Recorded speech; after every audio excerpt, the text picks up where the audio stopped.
the camaraderie, what I tell people, the camaraderie in barbecue, you can't beat it. And everybody's there to help each other. Like during a competition, yeah, every team wants to win. But if you need more charcoal or your brisket falls on the ground and someone's got another one that I mean, just about anything, the shirt off the back mentality. You know, people in barbecue are so inclusive, to your point. It's amazing. And I just got immersed into this, how, like, scientifically, if there was an issue with a grill, I could go to the engineers and they would talk about, well, it's doing this and it's doing this and this is how you would fix that. And then I started getting prototypes at home where then I was doing, you know, I'm like, well, this is totally kick-ass. Like, I'm getting charcoal, I'm getting grills, I'm getting meat, like, I'm not paying. This is totally amazing.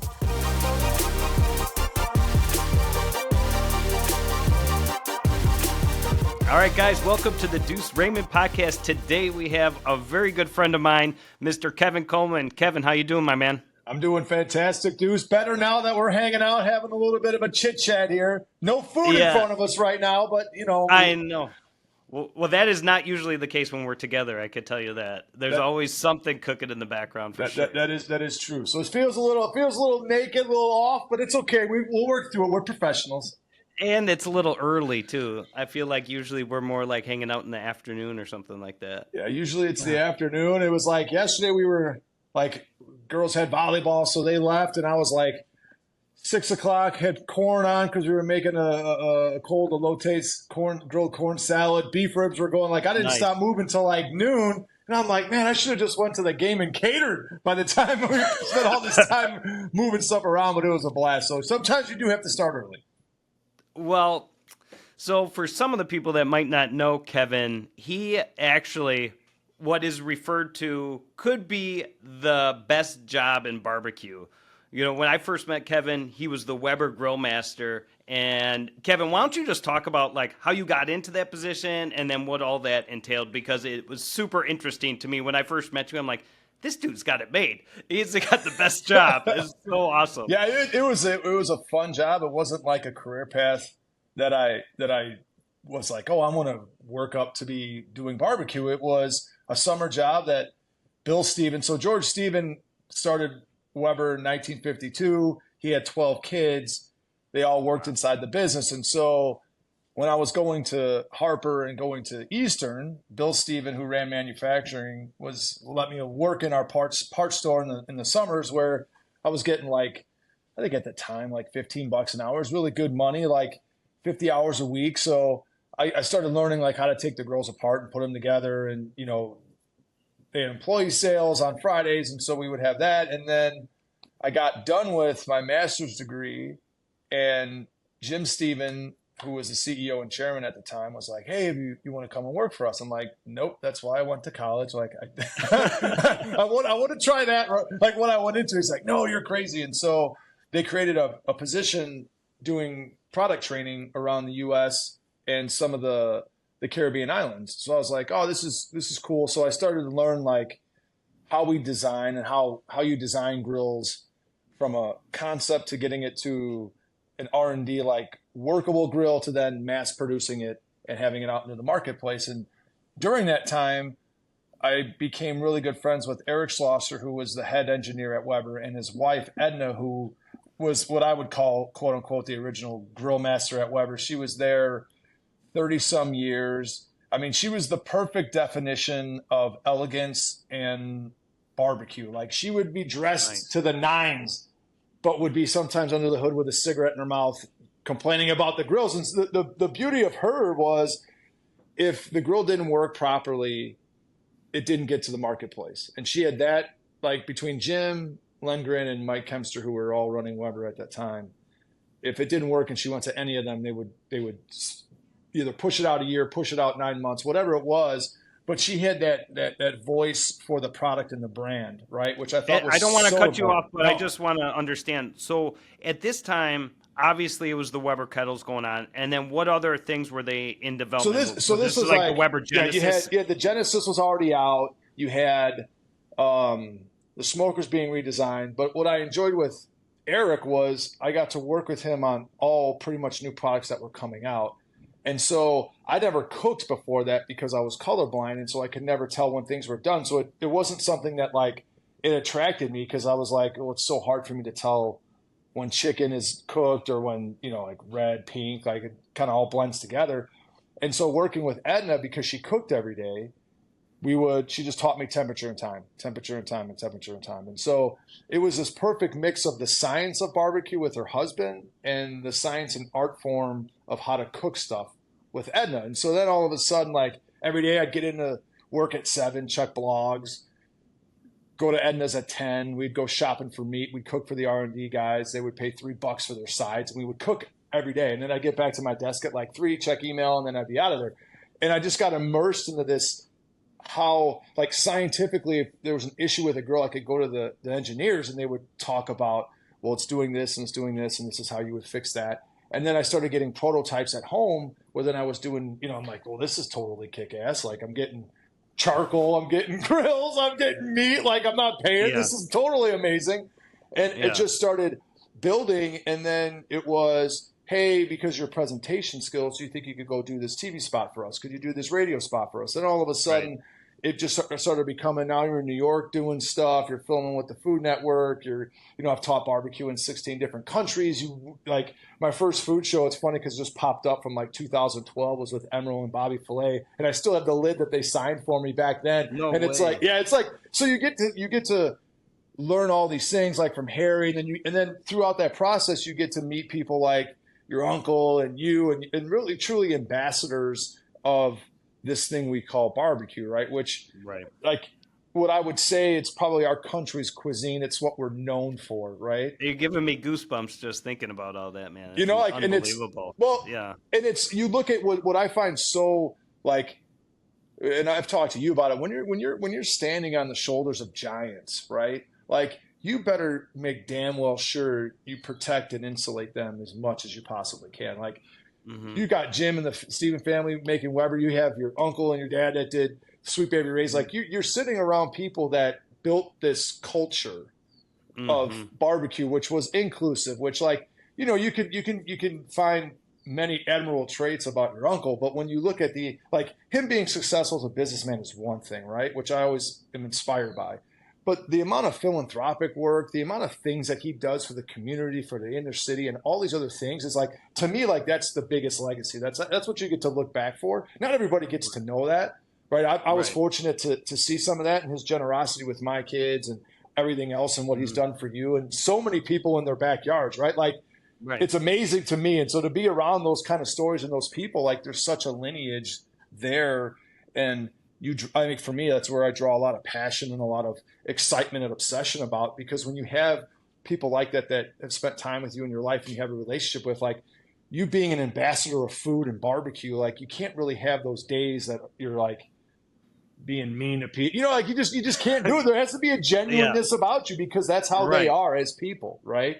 And so that's where it just started, spinning and spinning, and it got so big, and, setting world records with Chris Jones and Chris Lilly at Memphis and May, or not Memphis and May, at their Chiefs draft day party, and competing with the Danish barbecue team at Memphis and winning best sauce. And like, you get to do all these cool things around barbecue and food and culture, right? And it's so inclusive and it's so diverse, but I think that's what makes it so special, right? Is it's not uppity, it's not elitist, it's total comfort, it's total inclusion. And so and the part camaraderie, what I tell people, the camaraderie in barbecue, you can't beat it. And everybody's there to help each other. Like during a competition, every team wants to win. But if you need more charcoal or your brisket falls on the ground and someone's got another one just about anything, the shirt off the back mentality, people in barbecue are so inclusive, to your point. It's amazing. Well, and I think that speaks to the culture of the people that are involved with it, right?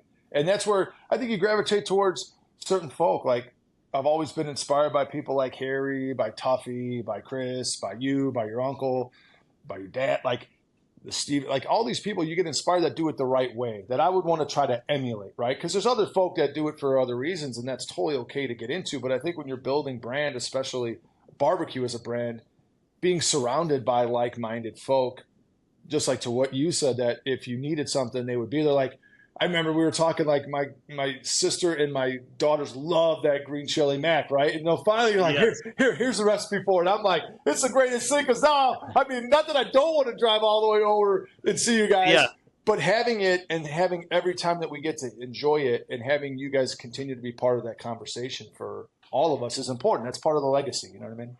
Yeah.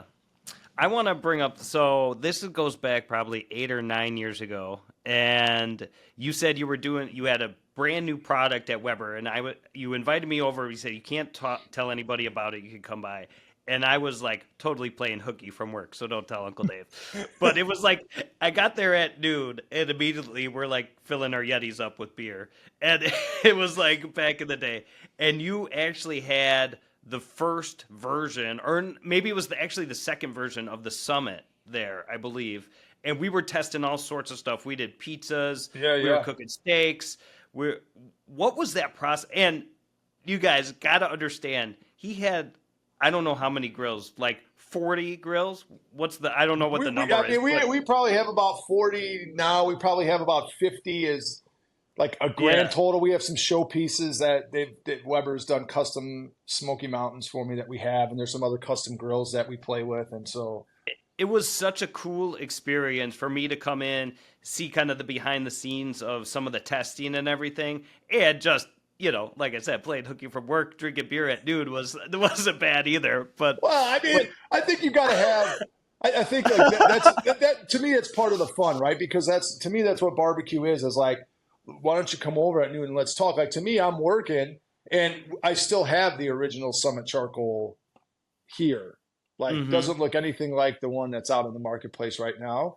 But it goes through that process of taking something, bending metal, porcelainizing it, because that was part of and still is the core competency of what Weber does, and then working at it and working at it. And I like to say like it's like a marriage or a relationship, right? Everything's great for the first year, and then once you get to that 366 day, all of a sudden you're like, what the hell happened? Like they say, like just wait. Once you're married a year, it changes. And like same thing with the yeah, grill is, I get new product stuff that isn't out, that hasn't been seen. I beat the hell out of it, and they appreciate that because I put it through torture tests, and then we redo it and we do it again and we do it again. And so like that's the fun part is getting past that, oh, I have a new grill and oh, I'm testing it, to really seeing, getting that heartbeat of it is like, is it producing what it needs to produce? Is it doing it consistently? If I change a couple things and I try to start it on fire, if I try to go something crazy and it breaks itself down, all that stuff is key learning that goes back to the R&D guys. And so that's where like that Summit went through many renditions to finally get itself to the point that it was, now we're going to put it out for manufacturing. Same thing with the Sear wood right now. Like I remember back August, we were talking like it needs to do this, it needs to do this. And just like, I'm not as familiar with that. Just explain like what that grill well, is like. we need to get you a Sear wood, Duce. How do we Yeah. get that over to the shop? Well, I told Dustin reached out to me. He said he's going to send us a Weber kettle so it doesn't look like such a piece of junk in the Oh, videos. see, like to me, I don't think it looks like junk. I think that thing has a history to it, and there's a You want to hear that history of that grill? absolutely. I want to hear the history, but because that's a piece of your family right there. Yeah. So when we vacation, we go up to northern Wisconsin, Manitowish Waters, and it's a beautiful time. I grew up going to Minocqua, and then my wife's family has a place up in Manitowish Waters, and so both of our families have just gone up there for years and years and years. And when you get that far up north, they don't have normal garbage service. You got to take your stuff to the dump, like you see in the Great Oh, Outdoors. that's awesome.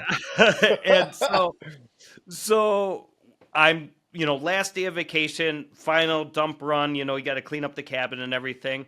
I'm taking all the food or all the garbage out, and I see this Weber grill someone just left at the dump. Literally, it looked like they used it 3 times. Now, granted, I was one of the, you know, less expensive models. Someone just bought it for their vacation and said, they were from way out of town and just left it there. So I brought that back, took it apart, brought it back, and that's been my shop grill. But, the pan falls off, the wheels fall off because it was just like beat up. But that's the story of that, right? Like, but Yeah. I think, but you bring up, I mean, the important point to me is it's that grill creates memories, right? That grill, Right. I was talking to Jim Steven a little while, like a couple weeks ago, and I was talking, like, I truly believe Weber, the grills, are one of the most humble things you're going to find, because all they do is produce you food that creates memories of a time and a place with your family that Yeah. no really other product does. And so if to me, I'm not going to say, well, it's old and it was somebody's this, like that might be the most expensive grill somebody can afford today. And as Hmm. long as they can have a grill, some charcoal, and some meat, man, they're living the dream, right? And so to me, like that's always, I think it kind of keeps me grounded in the roots of barbecue. And like we talked about with people of always helping, is like it doesn't matter if you have a $30 pit or if you have a $3,000 pit. At Right. least you're cooking. Like if you can't even have Right. a grill, but you can use Sweet Baby Ray's barbecue sauce, we're still part of a conversation, right? As a Yeah. community. And to me, that's the important piece. So I wouldn't be getting rid of that thing because it's got too many stories on it. Like you get a new one, Yeah. it's like, We're, oh, it's a new one. There's no dump story. There's no history here. There's nothing here. It's not being cooked at indoors. No, it's a brand yeah. new grill. Like I Oh get it. man. Not everything Well, has to have lipstick and blush and look all pretty, Duce. I mean, I know yeah. you're a good-looking guy, but I mean, Well, that's one thing about you is you're just gorgeous on camera. That's what Weber kept you around for so long. I got a face for radio. It just shows up in different places. It's totally fine. I will. I mean, all BS aside, though. I mean, growing up, barbecue for me was Weber Grill and charcoal, Kingsford charcoal. I mean, that's the flavor, that's the smell, that's what I cook on at home when I just cooked burgers last night for my family. Weber Grill, Kingsford charcoal, and just that flavor profile and stuff.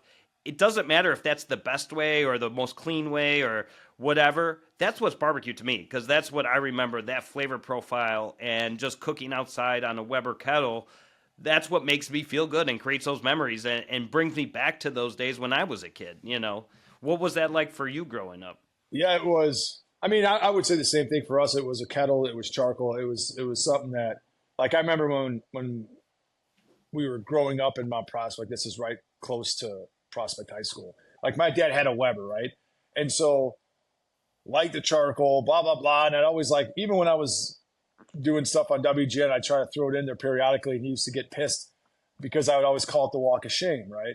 And so he would put the steaks on, he'd get them done, take them inside. My mom would cut into them and be like, Frank, this isn't done. And so he'd have to walk back down the stairs, put it back on the grill and finish it. And so like it was always that like the charcoal. And it was funny because Emma turned 20, or she's turning 20. And so we had her birthday party was here yesterday. And so that's what it was um, starting Kingsford using a 26 3/4 inch Weber. We had a smoker going. Then I was like, you know what? I want to cook the steak and the sea bass on charcoal. So we lit it up again later that day, and that's what we finished everything off with. And to me, it's the aromas, and I appreciate it to a certain degree because there's levels of everything. There's levels of barbecues you own, the charcoal you own, the meat you put on it, the spices you like, all that stuff Hmm. can be expensive.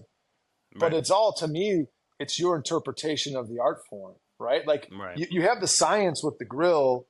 Now the art form comes with charcoal. Does it come with wood? Does it come with injection? Does it come with seasoning? Does it come with sauces? Does it come with however you're going to make something, right? And so that's what Right. that's where I think from a cuisine standpoint, it can be, if your mind works that way, the the most It's the creative. canvas. Yeah, it's it's Yeah. it's it's the most creative because the meat is the meat. That's your canvas, right? But there's so many options, not just in terms of how to cook something, but the wood that you use to season your food with, right? As a Yeah. seasoning, not as an overpower. And so that's where you get into all those awesome combinations, and it just makes it fun. But that's where, like, I love it as a cuisine because however you do it is your thing. I'm not here to tell you what's good, better, or best. That's not my job. Our job is to try to keep people using the products, keep people grilling, keep people doing all that stuff, making memories in their backyards, because that's the most important piece, right? You lose that, and you lose a lot of the culture for sure. Agreed. I want to get into some of the stuff you're doing now, but before that, just real quick, where do you think, like, first of all, we have to have the explanation of the, what'd you call it? The Weber that you're working on now? The Searwood that just came Searwood. out, yeah, our new And pellet then, grill. and then, like, where do you think, like, not just with Weber, but with, Traeger, different companies, where's the future going? Where do you think people are focusing on? Are we going to see a regression back to more basic cooking methods, or is it going to, technology is just going to take off? Or where do you feel like stuff is going Yeah, within the grilling? it's interesting. I think technology, well, and just barbecue in general. I think how far do you push it? How fast do you push it? I don't know. I think you're probably going to see more of a resurgence back in the charcoal and that type of cooking. I think, when we're getting through the nonsense that we went through for 2 or 3 years, you had more people at home cooking, people buying grills. Then there was a lull. Now I think you're starting to see some of that stuff come back. Um, this is my opinion. Everyone's going to have a different opinion. Mm-hmm. Grilling is a primal thing. I think it's always going to be a primal thing. I think when you try to throw too much technology into it, it makes it a little convoluted. I think there's certain aspects of that make it easier for folks. So pellet grills, one of those things, right? Like you have temperature control on those. You can use it off your phone. You can, monitor Yeah. from when you're in bed. When you get into the gas grilling stuff, or you get into like anything less than 30, 40 minutes on a grill, I don't see technology really driving that experience, because you're lighting it, you're taking it off, and you're eating it, right? The long Right. term stuff, I think you do. I think you can get into, like smart valves where the grill can turn itself on or turn itself off. I think you probably will see some of that starting to drop in, because I think the automotive industry kind of leads some of that too, with convenience and balancing those things out. And so I think when you can find better products or design products that actually provide the user an easier experience to get them acclimated, right? Like, let's say boating. Boating all of a sudden took a hit because all these kids that parents were the ones doing it, they weren't doing it. So how do you hook it up to the back of your car? How do you drive? Like all these things that Yep. like weren't taught down have these businesses try to get them back by offering classes when you buy the boat and all the trailer and everything else. So like with barbecue, I think if you can design it that way, you're going to see more of that. I think the pellet industry has kind of pushed that, but you see Mm-hmm. more of it, like even with the flat top cooking, that's had a huge runway now for brands, especially with Weber. You see the first rendition of the flat top that is out, and then now you see the slate, and you're seeing temperature dials on there. You're seeing non-stick griddles, so you don't have to season it like you would have to in the past. Doesn't rust up like it should. And so I think you see more and more of that stuff. And I think like ultimately, just like with our cuisine and culture, is Weber was known for kettles, right? Now it's known Mm-hmm. for pellet grills. It's known for flat tops. It's known for smokers. It's known for so you're having all of these products. And so I think now it's become more mainstream to where you just don't have to be pigeonholed. Just like Traeger, you don't have to be pigeonholed being just stuck as a pellet grill manufacturer, because their growth Mm-hmm. isn't going to be where you need to go, because you're only going to be able to get to that spot every year unless you have a flat top, or you get into gas, or you get into something else that helps create more of that runway for your brand to expand the Right. experience, right? And so I could see some of that technology being one of those, but I think you're going to start seeing more of a resurgence of charcoal grills that are smarter, like let's say the Smoky Mountain, or you see it a lot with the Green Egg, and you see it a lot with Kamado Joe's, the fan attachments you can put on those things. Masterbuilt with their Mm-hmm. gravity fed smoker, which works pretty well. Like there's things that you can do to help make the user experience much better. Like from the Masterbuilt side, like fantastic idea. You have your vertical feed, the ash goes into the bucket, you drop out, starts itself, pushes. Like you make it pretty user friendly. And all of a Right. sudden now you're opening doors for people. And so that's where I see more technology and that stuff entering in. Not so much to take the interaction out, but to make the overall user experience easier on folks. Do you think it's smarter for grill companies, smoker companies to kind of dial in on one method, or do you think they should try to create something that can do everything? Like you have a charcoal grill, you have a smoker, you have a flat top. You see at times people trying to integrate the two or Yeah, three of yeah. them, but are they really going to perform the same as if you just have individual? And is that something that the category can support? Is someone going to have three pieces of equipment on their patio versus just one or two, I would say, what's the best way of putting this? You can smoke on a Weber kettle, right? Mm-hmm. But you can't, like, you can smoke on it. You use the snake method. You get the slow and sear. Like, there's ways you can do it, but you don't have the capacity. You don't have some of the things that really make the ease of use better. So I think it's the progression of, you have your kettle and like, oh, I want to get into smoking.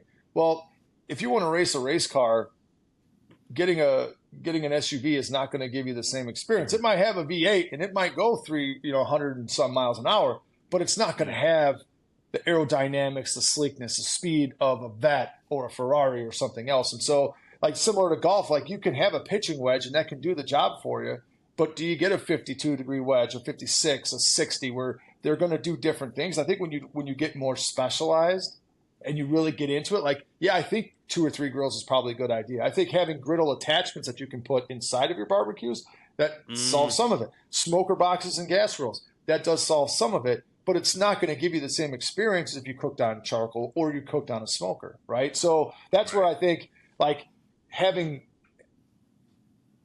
options for people, and it's even the progression of, I have a kettle now, I want to get better at it, so I'm going to get a smoker because I know I need the capacity, I know I need to do this. And so that's part of it too, is getting people introduced into the category of grilling and barbecue, and then how do you keep them in there? How do you keep providing them products that, like, oh yeah, I want to try to do that? And part of that just goes back into your brand and how you design products that are user friendly to where people are like, man, I went from, like, I could barely cook chicken to now I'm doing pork shoulder or brisket or, whatever. And then all of a sudden you're like, okay, this is that brand experience. And so if there are other products that they come out with, I'm most likely going to jump in on those because I've trusted them enough that they've provided me amazing results on this grill. I know it's going to probably have the same user experience on something else. Does that make sense? Yeah. No, that's really, really interesting. Well, let's talk a little bit about what you're doing right now. I know you've talked to me kind of offline about what you have going on with different experiences and stuff like that. But, what's your thought process of building these specialized experiences, and just tell us a little bit about that. Yeah, it was something that about 3 years ago, I think, 3.5 years ago, we got to a point with Weber, like, where else do you go, right? Like, you're like, oh, it's the best job ever. Yeah, the adventures that I got to go on with Weber and the things I got to do with people was absolutely amazing. But you get to a point, I think, athletically, business-wise, like, what's the next mountain to climb? What's the next thing that we want to do? And so I was fortunate with Weber where we had 2 career paths. One was staying inside the business, still doing what I was doing, or the other was still doing all the fun stuff, the testing, the interviews, all that stuff, and then being able to do what I want to on the other side. So it ended up being this perfect split because I still get to do the stuff I really truly enjoy for them, but I also get to do the stuff what drives me. And, like, that stuff has come about just because of the relationships that I have had, like, representing some of the largest brands in the world. You build this network of people that are like, oh man, this is this. Oh, could you do this for us? And I could never do that because I couldn't provide any type of experience for people if it wasn't a Weber experience, right? And so now it was, Jimmy Johnson was like, hey, can you do something for us at the Indianapolis 500 2 years ago?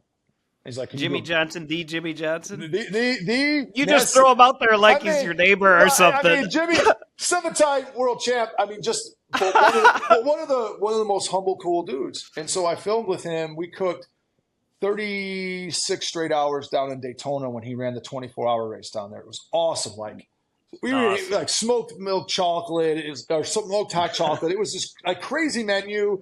The other teams were like, how do we get these guys to cook for us? It was hilarious.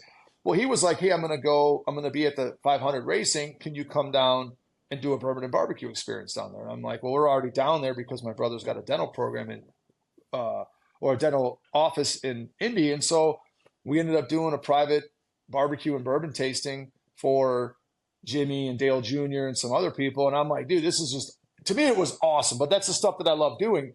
Sure. But I couldn't do that working for With Weber Weber. with, Yeah. as an employee, which is totally fine. And that's where now, like, that turned into, hey, do you want to go to Talladega and cook for Jeff Gordon and the CEO of NASCAR? And I'm like, why wouldn't I want to go to Talladega? Like, Yeah. so No, sounds now you awesome. do the experience there, and then you end up doing stuff for Jimmy's team when they were in here, and then we ended up doing some private dinners and bourbon What's tastings. who's Jimmy's team sponsored by? Like, what's their So car look like? you have Wyndham Hotels is one of the sponsors for him. I'm trying to think of who else Legacy has on there.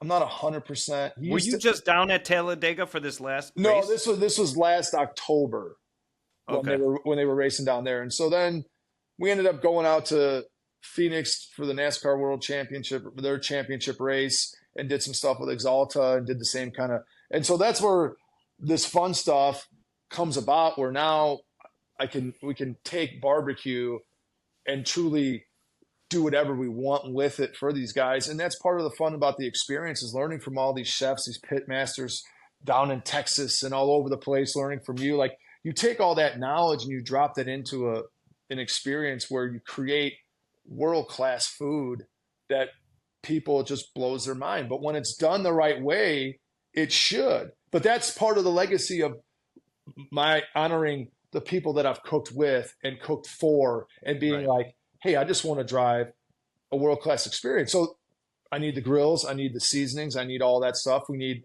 really good brown water to sip and educate on because I spent a lot of Yep. time down in Kentucky. And so then you're creating, like, just like at the Masters, like we do these 3 dinners and we drop beef ribs in front of these guys and they just about blew their doors off.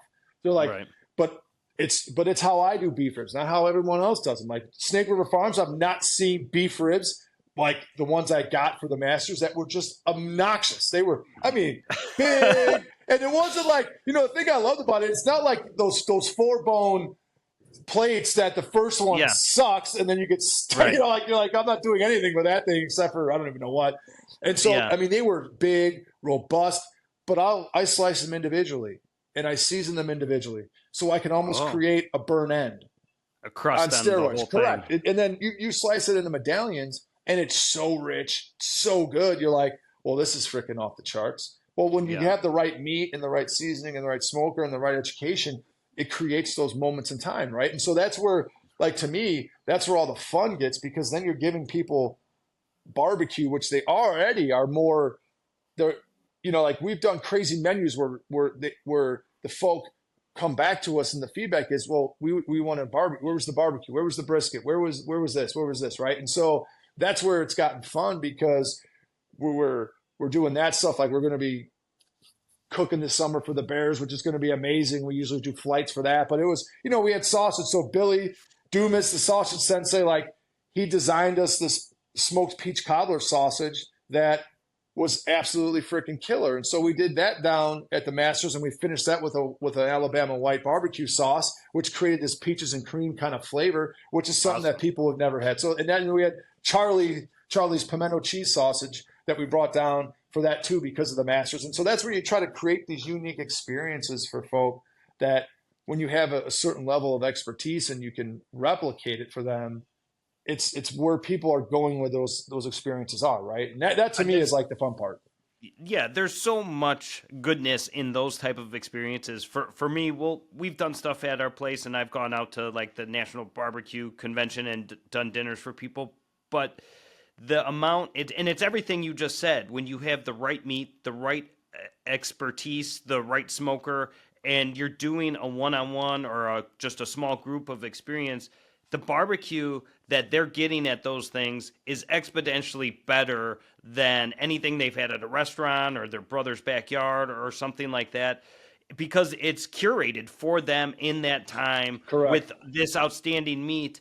And it's hard to put in words, but it is just such a good experience, not only for us, because we like cooking that stuff, and it's fun seeing the best beef rib you ever seen in your life and then presenting it to somebody, but for the people there having it, they've never had any. You can't get that stuff at a restaurant or a catered event or something like that because they're cooking for hundreds or thousands of people at a time. When you're cooking for 35 people in this very specific manner, it's just going to blow them away. And I mean, as a chef and just how I am, seeing that reaction and just seeing people just really enjoy something. I mean, that's what keeps me going as a chef and a content creator or a businessman, all the things that I do Yeah, is yeah. just No, that's the best part about it. that being able to, it's like how, how you view it, what's your perception, right? Some might say, well, I'd rather cook for 1,000. I'd rather cook for 100, 150, Mhm. 200, because I could cook 12 briskets and I can pick the best 10, right?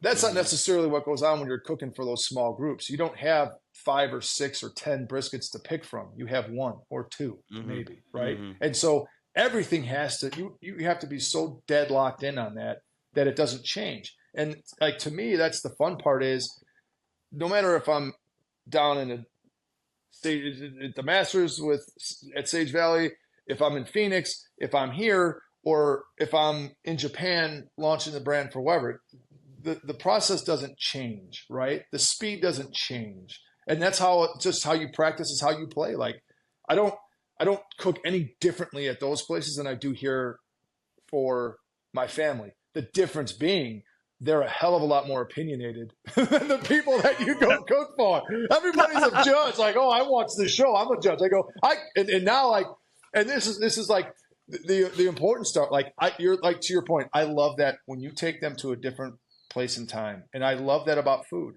When you have Yep. food that takes you to a place and a time and stamps that in your mind, like, that's magic, right? And that could come from a burger, it could come from a brisket, it could come from a steak, it could come wherever it is. But I love that. But that's part of, like, who you take on your journey with you. Like, all those moments of, like, spending time away from your family, working and doing all these things, and you see how barbecue can affect people and how it just changes their mind and their palates and everything else. You're like, this is why you work that hard. This is why you sacrifice being on the road 50, 60% of your time for 10 years. Like, there's a lot that goes on in it that people don't see. They just see the byproduct, but they don't see the mountain that has to be climbed, right? Right. They don't get it. They just see the success and that's what they want, where it doesn't necessarily work that way, right? It's doing all the things when no one's watching that helps create who you are when they are watching, right? Right. And that's But where, you're not going to tell me that your daughters don't bust your balls over your food sometime, because oh I don't my mind God. doing No, it. no, that's what I say. Everybody's a freaking judge. I'm like, the only person that's been judging competitions, both world championships and $100,000 burger competitions, is me. But you don't see me running around this house.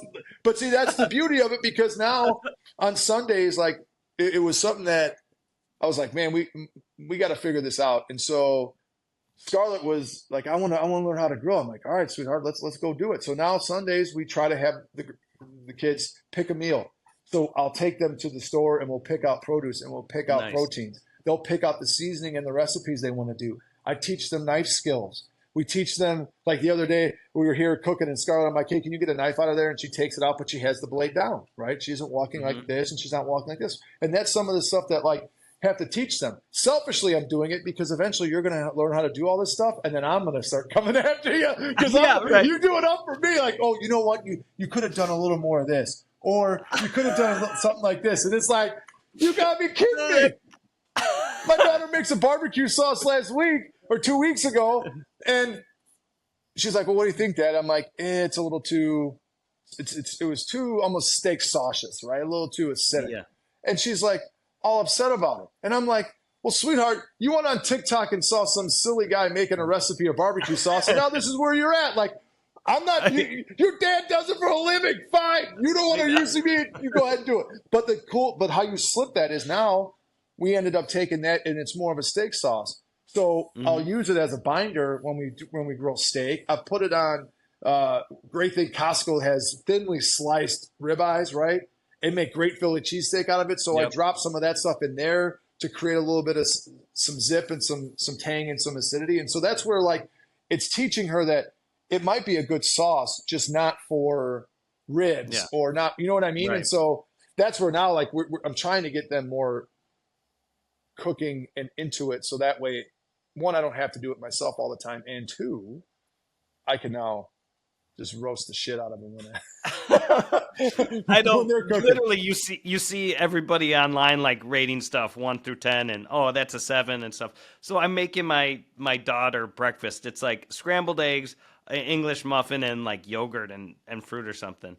She's like, I don't know, Dad. It was 6.5, and I'm just like, I get, 6.5. Huh. I don't know. Yeah, but I get a 9 or a 10 once in a while from her. But that's my youngest daughter, Lauren. She cracks me up. Man. I mean, It's so funny. So Jack usually, when I take him and Scarlett to school, he'll like, hey, I'm like, you want a breakfast sandwich in the morning? Like, oh yeah, can you make me one? Yeah, no problem. And usually it could be beef ribs, it could be steak, it could be bacon, sausage, whatever it is. And so we had croissants, but they just weren't getting like, it was like 4 or 5 days and they weren't getting like hard. They were still buttery nice. Yeah. So he's like, you think you could like crisp up or toast the croissant? It gets too soggy by the time I get to school. And I'm like, you think my mom ever made me a breakfast sandwich when I was a hell no. But yes, buddy, I'll toast it up for you. I'll get it all nice and primed. It's totally fine. But I could imagine that conversation. Oh, I mean, it's fun sometimes because the honesty behind them, right? It's like, it's like most people.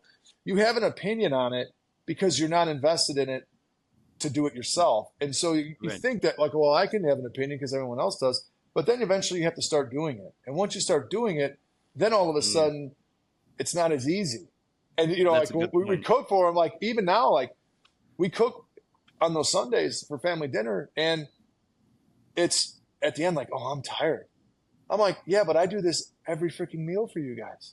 Like, so I appreciate it, but like, like we started cooking at 1 o'clock and it's 5 o'clock and we still haven't put food on. Like, yeah, that's what happens when you prep things and you get stuff ready and you line it up. And you do it the right way. And so it just makes that portion of it makes it fun. But that's where, you know, even like the master stuff and we get to do all these really cool things for cool people and got some more stuff in the pipe coming. Like, to me, it's one of those things with your uncle was the give back. Like, how do we give back? And so, like, Sarah and I have built this pretty substantial bourbon collection. And part of that was the kids have the Van Winkle collection, right? So they have all 6 bottles. And so that's meant for charities. And so now, like, I'm going to get auctioned off at the Make-A-Wish for Chicago. The Bears Galas this weekend, I'm getting auctioned off there with the Weber Grill to have a private dinner at your house. And we're doing a bourbon curation for that dinner. And so this is where, just like with Dave and how important it was to give back, especially to the inner city and all the amazing things, like that's one definite piece that I've taken from him was like, it's one thing you can make the money doing it. It's how do you help others along the way, right? And to me, like, we might have 4 or 5 charity dinners that we're doing this year, and we might generate a fair amount of money for those organizations. And to me, that's just as important to have the kids involved with. We're like, hey, here's some of the organizations that are looking to do stuff. You got Jimmy Johnson's Foundation, you got the Bears, Make-A-Wish, whatever. Like, where do we want to use some of this brown water to help others? Because that's just as important as that story is. Like, I can do charity dinners, and that's great for me, but you guys are a piece of it too. You have to research it. Now, like, we're getting to the point with the kids, like, if you want us to give money or you want us to help an organization, you guys research it. You guys research who needs help or what you want to do to try to help. And if we can use what we have as a skill set and as food and bourbon, then if we can help them, fantastic. But to me, you have to start getting that generation in that mindset of like giving back and doing it the right way, right? And that was like so big for me with Dave because he was such a, like, every time we would talk, it would be like that. But that was like, that's what he's passionate about. That's what he is. And that's what he focuses now. You know, that's really what his focus is now. He doesn't come in the office too much, but when he does, he's picking up food to bring to Tim's ministry or another community in North Lawndale or something like that. And no, it's really special. And he leads by example. That's, I learn from him, and it means a lot to me. So when there's opportunities to give back, I definitely try to. And he's one of the best at it. He's like, the level of humility and generosity that he has is just absolutely world class. There's no other way to really say it. And you would never know by seeing him, right? And that's like the coolest thing is like, you have people like, we were in the shop and people walk by and they don't even know it's him. And I'm like, man, like I'm sitting with a living legend right now. Like you guys don't even Yes. know. And but Right. that's like, but all the things that he's done helps inspire me, not just from like a business standpoint, but just as to be a better person, right? And use faith and use the man above as that guiding light and beacon for that stuff. And it's Right. like, it's just one of those things that like, you look back and there's people in my life that have done it, but my life would have never been the same, or I would never have accomplished what I should have if it wasn't for people like Dave, yourself, and others Hmm. that give you the next mountain to want to climb, or the next like thing of like, what else should I be doing? I should be doing more, not putting it into my pocket, but helping. It's easy to pay for it. It's your time and everything else. That's the hard part, right? Right. Because you're not getting that time back. But if you can do that in the right way, like he has, like that's people that you chase, or at least I want to chase. You know what I mean? Well, before we go to the next part, I want to just pay you a couple of compliments. And one of the things that, I mean, it's really special to me because I don't think everybody that's in the culinary field realize that they have more options. And, you know, you go to culinary school, you be a line cook, you get to sous chef, you go to executive chef. And sometimes that lifestyle is not the best. There's not a lot of work-life balance. You're working when your family's home, and when you're home, your family's at school or doing their thing. And so one thing that you were able to do was really impact somebody's life, and that is Dennis, right? Yeah, yeah, Dennis yeah, yeah, Green. yeah, yeah, yeah, yeah. And I saw kind of that whole transition when I first met you and Dennis. Dennis is the executive chef at the Schomburg Weber Grill, and he was busting his ass, just like a lot of executive chefs do. He was there at night, and you helped him transition into more of the corporate side. Yeah. And I've seen that change in him, and I I'm not kidding. Like that, for whatever really hits me as a human being as being a life-changing experience. And I haven't talked about Dennis that much, a little bit here and there, but I've talked to you about it. But I see him now. I see him on the weekends at the swim meets and stuff like that, where before I didn't because he was always at Yeah, work. And I think that that's so special for you to be able to see that and help make that transition. And just the point I wanted to make to other people in the culinary field, listen, there's other options. Being an executive chef is awesome and it's very rewarding, but sometimes the hours are just crazy and you're there till, 11, 12, 1 in the morning, every Friday, Saturday, and Sunday. And that's, a lot of time, special time with your family could be missed. yeah. I think the challenge, and that's especially like when you look at it, is there are other options. When I sat back and looked at how, like and the food industry is tough. It's just hard. Now some could say, you know what, like being on the road 60% of your time, being in other countries, traveling all over the world, like it looks great, but it takes your toll. It takes your toll on yourself. It takes your toll on your Hmm. family. It just takes everything's going to pull you away at some certain point. But to be able to like help Dustin get out of the restaurant, get him into the corporate side of stuff, and not have all that other stuff, like it's just like what Sarah and I talk about. Like, there's three things I want to do in this world. I want to do really cool shit. I want to be a great dad, and don't disrupt my peace of mind. If any of those things if anything that goes on that like, oh, here's an event, but it becomes too much of a headache, it's not an event for me. I don't care how much money is on the table. It's not going to be an event for me because I know it's going to Hmm. create more headache than anything else. And I want to be a good Hmm. dad. Like I want to be able to drive the kids to school in the morning and walk them to school and walk them home and do things that I wasn't able to do for so long. And so for me, like that portion, the work life side is such a vital thing, but that's the hard part of the food industry, right? Especially, I mean, you Yeah. see that on your end, like getting good Sure. people, keeping good people, not having turnover, Right. like innovating and all the other stuff. Like it becomes hard, but to your point, there is a lot of other options out there for Hmm. folk. It's just taking a step. Like just for me, like I never would have thought like, hey, doing private barbecue tastings and bourbon tastings is going to be a business model. That's not the way that it started. It just started like, Yeah. hey, can you do something special for us at Indy? And I'm like, well, hell, I get to sit here at the IMS, which is 500 weekend. We get access. Yeah. We're hanging out with Jimmy. Dale Jr. shows up. So like, well, this is two legends in the same space and time. Like, this is freaking Yeah. awesome. And then all of a sudden it was like, hey, can you do this? And can you do this? And can you do this? And now all of a sudden, there's things that are going on that could be doing something for Bubba Wallace and the 23 team, which would be off the charts. Hmm.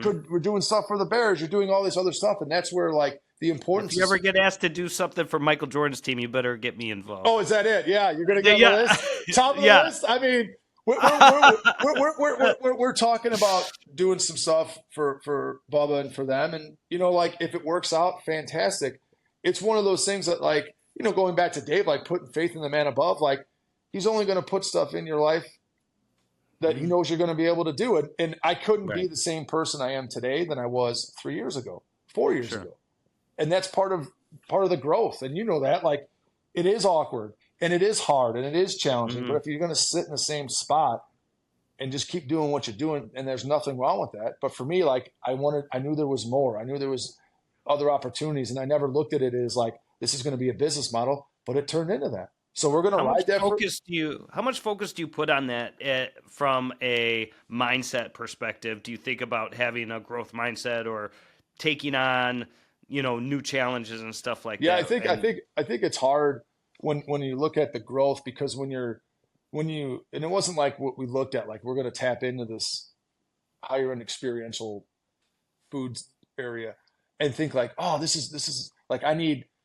15 events a year. I need this, like, I need the right events a year, right? Because the challenge with all of this stuff, and and Dave knows this on the soft side and everything else, like when you provide people a world-class experience, the people at those events are there for a reason, right? And that's the hard part, is how do you control it once you do it enough times for enough groups, because it always leads to something else, right? It always does, especially when you do it the right way and it blows the doors off of people. And it's not hard. It's what I've done for 20 some years. And so you're just replicating those things, but it's controlling where you're going to go with it, who you're going to do it for, how many events you want to do. Because I could do more, but if I'm doing more, then I'm not going to be a good dad. And so that's going to scale that portion of it back, because is that extra money going to be worth it? I mean, maybe, but I don't want to look back and be like, man, I wish I would have spent more time with the kids when I was younger. Right. Like you can't get that time back. And so for me, like, there is growth, and there is like, well, next year, like we're looking at 25 now on doing events for people, and that's okay. And to them, like, you can't, especially That's for half what the we're year. well, yeah, but like you can't. I'm a craft. We do craft stuff, not major mass stuff like you guys do, which you guys are extremely successful at. But the challenge for all it is, there is an exclusivity to it, and so you have to control that, right? You can't do it for everybody, because then it becomes mass, and something is going to be affected by that. And I don't have enough. I mean, we have a fair amount of good brown water, but you do enough of these events and it hits the stockpile. Well, how are you going to keep getting more and more and more of the stuff, right? It's going to take more and more and more. And so there's a balance to it all, right? Like, still have fun doing the day-to-day stuff or whatever. This stuff is amazing to do in itself. And then you just see where it's all at. I don't know. Like, just, we're figuring it all out step by step. Exciting. A lot of adulting going on that I'm trying to avoid, but. Yeah, no, it sounds like an amazing time, and like I said, just from my own experiences, the feeling that you get as someone that provides those experiences is that's what I live for. As aside from my family and stuff like that, that's what keeps me going in this industry, is being able to, provide so much like good feelings and. I don't know. It's hard to put in words, but I really enjoy part of that. That. No, I think that's the important piece. But that's where, for these clients, these people that I get to do stuff from, that's part of the expectation. It's always about them and their brands. That's how I see it. Just like if you're catering weddings or doing something else, like, all we're trying to do is make that wedding better for you. I'm not trying to make it better for me. I know I cook. Right. I know I cook pretty good. But I'm trying to drive the best world-class experience for you and your brand, so that way when people leave there, they're like, "Holy like Wyndham Hotels, this is one of the best," and that's what happened. So many people contact me afterwards, like, "How do I get you to do something? How do I get you to do something?" Well, we'll see. But that's when you know you do it right, because you're doing it for everybody else, not for yourself. It has nothing to do with me. It has to do with you, your brand, your wedding, whatever you're going to be doing. Drive the best world-class experience you can for them, not for you. Right. You know what I mean? And so you'll have no job selling the next thing if you do it that way. But that's part of I think that's part of the fun. And again, I mean, I've said it a million times, but that's what you learn from Dave. Like, you make it about everybody else. You make it about driving an experience for everybody else. And when you do it that way, everything else will come with it. But if you're For doing sure. it selfishly with yourself or self-promoting or whatever else, it's never going to work. Not gonna work. Yeah. Not going to work. Awesome. Well, dude, this has been an awesome conversation. I really appreciate it. And I have a lightning round set up. So what we're gonna do is there's 10 items. I'm gonna say something, and then it's just the first thing that comes to your mind. Okay. All right. Favorite pizza. Shoot. That's, oh God, that's, I mean, are we talking Chicago deep dish? We're talking thin. We're talking like, all right, favorite pizza I would say is Tortorisi's in Mount Prospect, sausage, basil, boom. If I'm going deep dish, it's Lou's. I take brisket or beef ribs over there. They'll put it on a Lou's special with the tomatoes. And then instead of crumbled sausage, we'll end up putting beef rib or brisket on there Oh my off the gosh, charts. dude, that sounds amazing. Bears or Bulls? Bears always. The best Weber product. Anyone that someone has in their backyard. All right. Best U.S. region for barbecue. I would say Texas. They seem to be the most innovative when it comes to not just brisket, but sauce, everything else. I mean, they're throwing a lot of cool stuff down there. I'd say Texas for sure. AI. Control it. Jake Paul versus Tyson. I mean, I can't wait. I saw a clip with Iron Mike. And he's crying. It was on Instagram. He's like, I'm crying. The reason why I'm crying is because I don't want to let that person in me out anymore. Because if I let him out, I'm not going to be able to control it. I'm hoping he just breaks that dude's face and jaw and sends him back to shut up land. Oh my God. Michael Jordan. Go. Tomahawk or cowboy cut? Hawk for sure. It's all about presentation, baby. That's what I would say. Chris Lilly.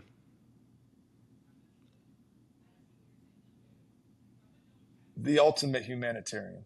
I mean, when you look at, he's one of the GOATs I think you would put up on the Mount Rushmore of barbecue, but his level of class, dignity, humility, generosity is just absolutely world class. Just world class. The food in itself is world class, but as an ambassador to this, just absolutely world class.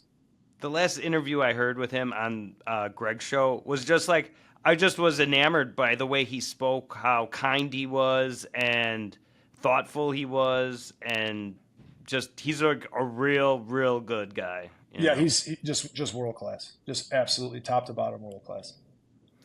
Okay, last question. Lake House up north or Bahamas? Up north for sure, because I can get spotted cow and cheese curds. That's awesome.